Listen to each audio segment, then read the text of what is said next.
Frères et sœurs en Christ, que Dieu vous bénisse puissamment au nom de Jésus-Christ. Seigneur Jésus-Christ, Dieu nous exhorter par ta parole qui délivre au nom de Jésus-Christ. Amen. Frères et sœurs, exhortons-nous sur la protection de Dieu sur les hommes, les femmes et les enfants de Dieu qui sont justes. Frères et sœurs, la parole de Dieu déclare dans le livre de Job 33, 14. Dieu nous parle tantôt d'une manière ou d'une autre, par les songes, par la bouche des hommes, par la nature, par beaucoup de moyens, mais les hommes n'y tiennent pas compte. Beaucoup d'hommes veulent que Dieu descende du ciel pour leur parler. Mais c'est poussé par l'esprit que les hommes ont parlé de la part de Dieu. Frères et sœurs, Dieu a fait de beaucoup d'hommes des guetteurs sur la terre. Il a choisi certains instruments qu'il utilise pour parler à son peuple. Comme le Seigneur Jésus-Christ le disait souvent, que celui qui a les oreilles pour entendre ce que l'Esprit dit, qu'il écoute. Exhortons-nous sur la protection de Dieu sur un homme juste. Frères et sœurs, quand tu es juste, Dieu te protège. Ézéchiel chapitre 14, Dieu dit, s'il veut détruire un pays et que dans ce pays, il trouve des justes comme Job, Daniel, Noé, ces justes-là, il sauvera leur vie à cause de leur justice. Il peut y avoir des calamités, des pestes, la dévastation, la faim, des choses mauvaises, des remontées des eaux, des catastrophes naturelles et tout ce qui peut avoir de mal dans le monde. Si tu es juste, Dieu va te délivrer. Parce que Dieu est le Dieu des justes. La Bible déclare que ses oreilles sont attentives aux prières des justes. Et quand tu es juste, ta vie devant Dieu est précieuse. Dieu ne peut pas te laisser mourir dans une calamité, dans une catastrophe, si ce n'est pas sa volonté, si tu es juste. C'est notre exhortation. Genèse chapitre 19, c'est l'histoire de Lot. Lot qui était à Sodome et Gomorrhe, mais Lot était injuste. Quand nous lisons 2 Pierre 2, chapitre 7, la Bible nous démontre que Dieu a délivré Lot, lui qui vivait là où il y avait des injustes. Je paragraphe seulement. 2 Pierre 2, 7. Je ne veux pas lire. Mais Dieu a délivré le juste Lot qui vivait parmi les injustes. Dieu est juste. Quand tu es juste, Dieu te justifie.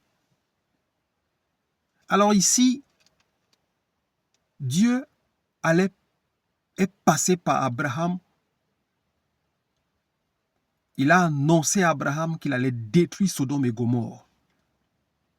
Et Abraham, sachant que son neveu et sa famille étaient là-bas, il a intercédé pour eux, afin que ces anges qui allaient détruire Sodome puissent épargner son neveu, sa famille qui était juste. Par l'intercession d'Abraham, je paragraphe, Dieu a dit, si je trouve des justes dans ce pays, même s'ils sont seulement 10, ils seront épargnés. Ça nous démontre ici également la puissance de l'intercession dans la prière.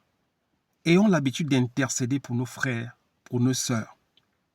Quitte à Dieu de prendre la décision, mais nous ayons l'habitude d'intercéder pour nos frères et sœurs en Christ, même pour nos familles et même pour nos frères qui ne sont même pas chrétiens. C'est important l'intercession. Parce que Dieu écoute. Les oreilles de Dieu sont attentives aux prières des justes. Et la prière d'un juste a une grande efficacité. Apprenons à prier pour les autres. Alors quand les anges partent de Abraham pour aller à Sodome pour détruire, ils entrent dans la ville de Sodome. Lot leur aperçoit et les invite à manger et dormir, passer la nuit chez lui. Ces anges disent non. Je paragraphe pour ne pas beaucoup lire. Les anges lui disent non, nous allons dormir dehors. Il dit non, je vous en prie, entrez. Frères et sœurs, il y a une révélation dans cela. Ayons un esprit d'hospitalité. Lot ici, par la grâce, parce que Lot avait l'esprit de Dieu, par l'esprit de discernement que Lot avait, il a reconnu que ces deux hommes sont des anges, sont des envoyés de Dieu. Lui, il les a reçus. Mais même si tu n'as pas le discernement des esprits, l'hospitalité, c'est quelque chose qui est important. Quand tu rencontres quelqu'un sur la route qui n'a pas où dormir, même si tu ne peux pas l'amener chez toi, si tu peux le loger quelque part, loge-le. Si tu as à manger, donne-lui à manger. Parce que tu ne sais pas qui est cette personne. Ça peut être le Seigneur, ça peut être des anges qui sont au service de Dieu. L'autre ici fait rentrer deux hommes dans sa maison. Par le discernement, il a compris que ces hommes étaient des hommes ordinaires. Ils n'étaient pas des hommes ordinaires, ils étaient des hommes spéciaux. Il les fait entrer, il fait le dîner, ces hommes mangent, ils boivent. Et plus tard, les hommes de Sodome se rendent compte qu'il y a deux hommes qui sont rentrés dans cette ville. Ces hommes ne sont pas des hommes ordinaires, c'est des hommes spéciaux. Ils viennent chez Lot frapper. Tu as fait rentrer deux hommes dans ta maison. Sors-les, nous allons abuser de ces hommes. Parce qu'à Sodome, l'impudicité, l'immoralité sexuelle, l'impureté étaient débordants. C'est pour ça que Dieu avait décidé de détruire cette ville par le feu. Ils viennent cogner à la porte de Lot. Lot ouvre. Il y a deux hommes qui sont rentrés chez toi. Nous voulons abuser de ces hommes. Lot sort. Et Lot leur dit, ces deux hommes-là sont mes invités. Je vous en prie, laissez-les en paix. J'ai deux filles. Si vous voulez, prenez-les et faites d'elles ce que vous voulez. Ces habitants ont dit, mais toi qui es un étranger, tu es venu habiter parmi nous. Tu veux nous montrer la sagesse, tu veux nous montrer que tu es un homme sage et un homme juste. Alors c'est à toi-même que nous ferons plus pire. La Bible déclare, quand ils ont voulu commencer à bousculer, à utiliser la force contre l'autre, les deux hommes ont envoyé leurs mains et ils ont fait rentrer Lot dans la maison et ils ont frappé tous ces hommes, femmes, enfants qui étaient dehors pour abuser d'eux d'aveuglement au point où ils n'arrivaient pas à trouver l'entrée de la maison de Lot. Cette parenthèse nous montre également que notre Dieu a une capacité de frapper nos ennemis d'aveuglement. Quand tu es juste, Dieu est capable de frapper tes ennemis d'aveuglement. Dieu peut aveugler tes ennemis. Quand l'ennemi s'élève comme un fleuve, l'Esprit de Dieu le pourchasse. C'est la parole de Dieu. Quand tu dors la nuit, toi qui es juste, c'est pour ça qu'on dit on n'a pas à lutter contre la chair et le sang. Le combat, ce n'est pas pour nous. Le combat, c'est pour le Christ. Quand nous sommes persécutés, c'est le Christ qui est persécuté. Quand tu dors la nuit, toi le juste, qui est en accord avec la parole de Dieu, qui fait sa volonté. Quand tu dors la nuit, la Bible déclare, l'ange de l'Éternel campe autour de ceux qui sont fidèles et les délivre de tout danger. Quand tu dors la nuit et que l'ennemi t'attaque, il vient rentrer dans ta maison, l'Éternel Dieu des armées est capable de frapper tes ennemis d'aveuglement. Ils arrivent devant ta maison, ils ne reconnaissent pas ta maison et ils ne peuvent pas rentrer. Le combat n'est pas pour toi, mais c'est l'Éternel qui combat pour toi. L'ennemi peut se préparer de venir te tuer. Mais quand il vient pour te tuer, Dieu le frappe d'aveuglement, il ne te voit pas. Dieu te fait devenir invisible. Voilà comment les anges ont frappé ces hommes et ces femmes d'aveuglement qu'il ne retrouvait pas la porte de la maison de Lot. Genèse 19, verset 15. Je vais lire pour que nous soyons vraiment dans le contexte. Dès l'aube, les anges insistèrent auprès de Lot en disant « Lève-toi, prends ta femme et tes 2 filles qui se trouvent ici, sinon tu disparaîtras dans la punition qui s'abattra sur la ville. » Comme il s'attardait, les hommes les prirent par les mains, lui, sa femme et ses 2 fils, car l'Éternel voulait l'épargner. Il leur fit sortir et les conduisit à l'extérieur de la ville. Quand il y a un danger, des catastrophes, les anges de Dieu épargnent ceux qui sont justes. L'autre ici étant juste, Dieu décide de l'épargner, lui et sa famille. Les anges le prient et le font sortir de la ville d'une façon miraculeuse et puissante parce qu'il tardait à sortir de la ville.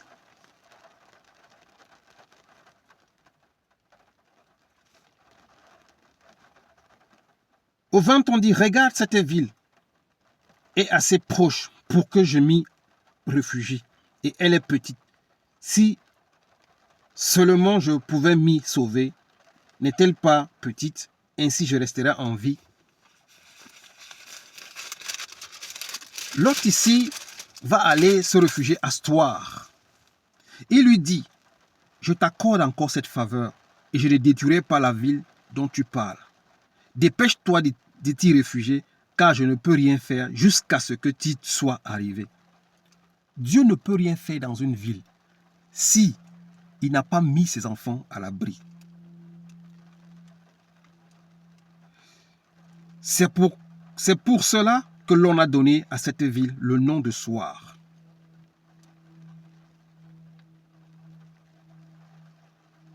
C'est pour cela qu'il a donné à cette ville le nom de Soar. Au verset, nous allons revenir au verset 17. Après les avoir fait sortir,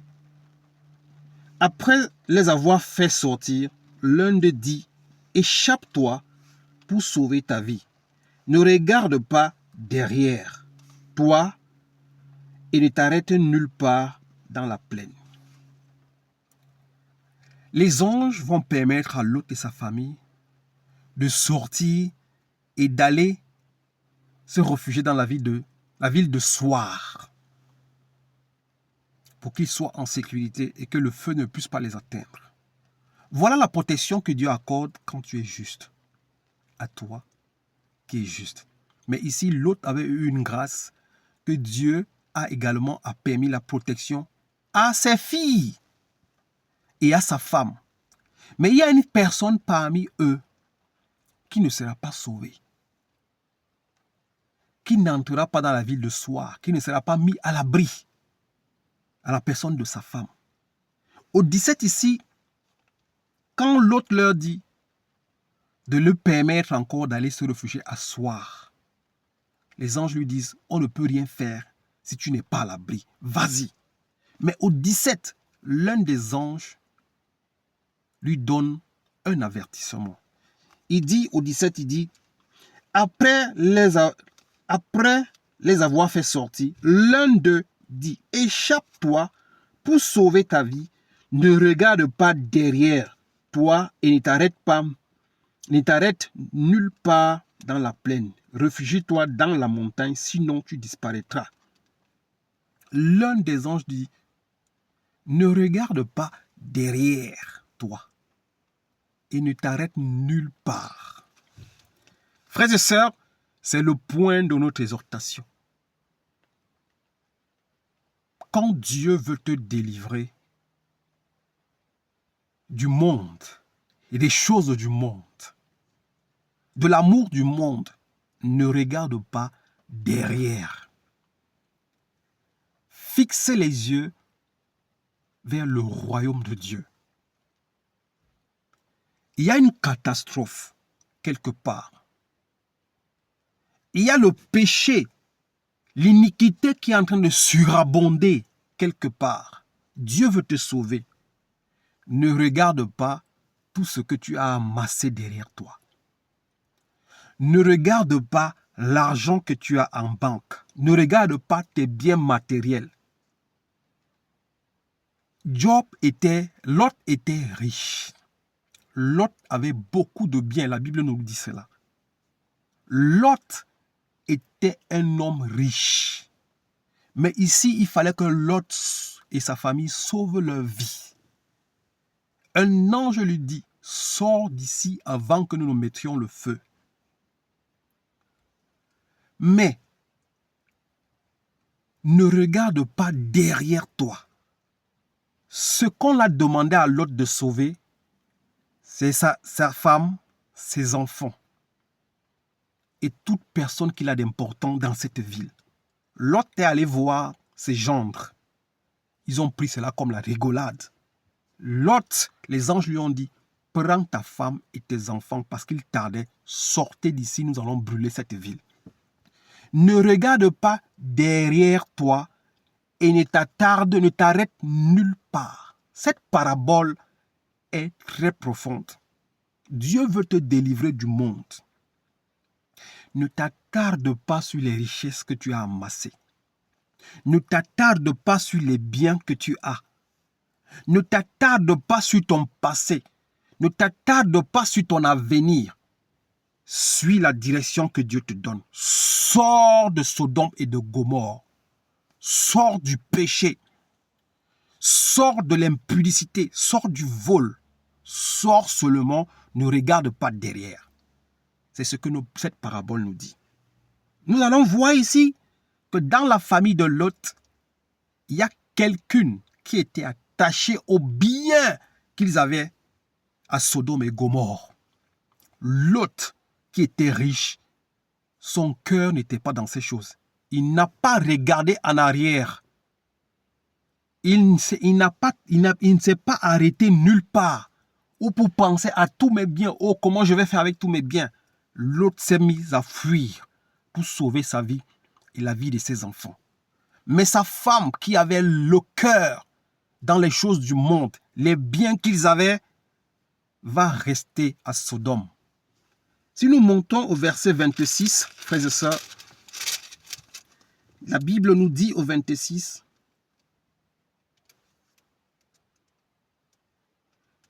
il est écrit ici, au chapitre 26, la femme de Lot regarda en arrière et se transforma en statue de sel.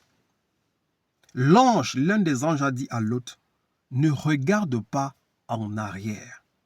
Sors d'ici, sauve-toi. Ne t'arrête nulle part. Va-t'en. Ça veut dire, ne regarde pas tout ce que tu as amassé. Ne cherche pas à sauver les biens que tu as amassés dans le monde. Ne cherche pas à sauver tes voitures, tes maisons, tes comptes en banque. Sors du péché et fixe le regard vers le royaume. Ici, la femme de Lot, qui avait encore l'amour du monde, elle pensait à ses biens, à ses bijoux, à ses corosses qu'elle avait dans le temps, sa belle maison, les jardins qu'ils avaient, les animaux. Elle a regardé en arrière. La Bible déclare qu'elle est devenue une statue de sel. Jusqu'aujourd'hui, cette statue existe. Elle est morte. Ici, c'est le cas pour toute personne que Dieu appelle ou demande à quitter le monde et les choses du monde, mais qui décide de s'attacher au monde.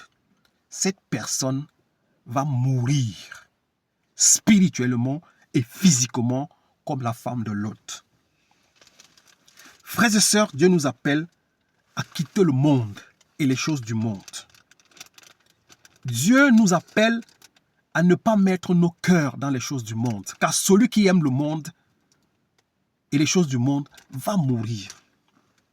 Matthieu chapitre 6, verset 21, il est écrit, « En effet, là où est ton trésor, là aussi sera ton cœur. » La femme de Lot, son trésor était à Sodome. Son cœur était à Sodome parce que tous ses biens étaient là-bas.